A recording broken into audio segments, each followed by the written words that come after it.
Imagine being discriminated against in your workplace because of your gender, ethnicity, or religion. Hearing that may make you feel uneasy. Discrimination in the workplace has been a perpetual issue that in many cases is overlooked or ignored. But it is a problem that should no longer be ignored. A big part of this is unequal pay for equal work, and more specifically, the difference in earnings that women, who are equally trained, educated, and qualified, get than men. This has been an ongoing issue in the past and is still evident in modern day society. The gender pay gap is real, and it hurts women across the board. Although the pay gap is narrowing, it is not narrowed far nor fast enough, and women are not getting paid as much as men. Something needs to be done in order to find a solution to close this gap entirely. Despite the Equal Pay Act of 1963, which promised equal pay for equal work, statistics show that women's average incomes are still lower than men. According to the American Association of University Women, in 2017, the state with the largest gender pay gap was Louisiana, with a gender pay ratio of 69%.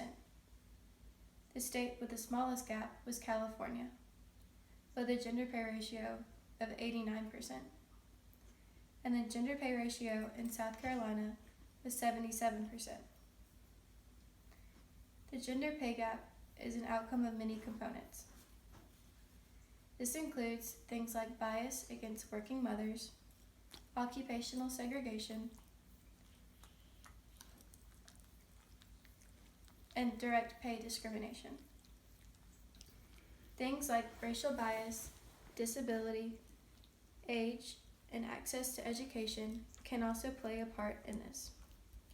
And as you can see from the statistics, the pay gap varies in each state.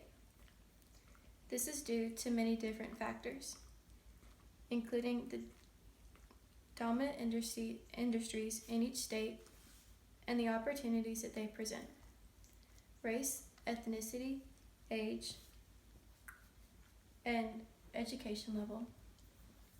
The regional differences in attitudes and beliefs toward work and gender, and differences of the state pay discrimination laws and policies.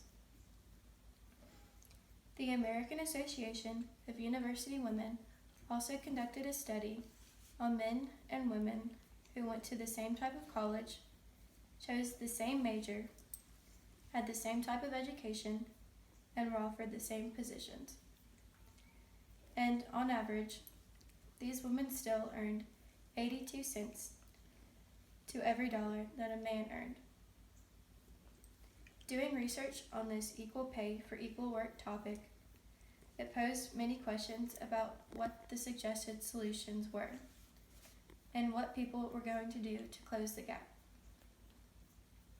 One suggestion to close this gap is simply for women to negotiate their salaries with their employers. You would think that this would be an easy and uncomplicated fix. However, a study done by the Society for the Psychology of Women presented that women are penalized socially more than men when trying to negotiate their salary, even when these women provide legitimate reasons for higher pay. Another solution that has been suggested is comparable worth salary adjustments. This basically means to look at the skills and responsibilities of different jobs and correlate compensation to those skills and responsibilities. However, the economic impact would influence the supply-demand situation that the market economy has in the U.S. Before researching the issue of the gender pay gap, I assumed there would be a plain and simple solution to the problem.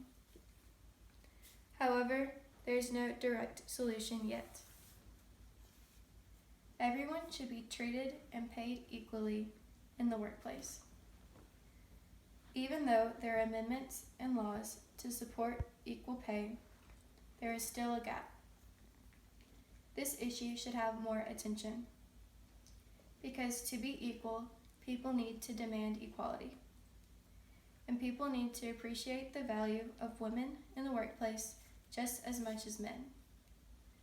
No one should face discrimination due to their gender, and women should not be penalized for trying to negotiate their salaries just to get paid the same as men. Action needs to be taken to close the gender pay gap entirely.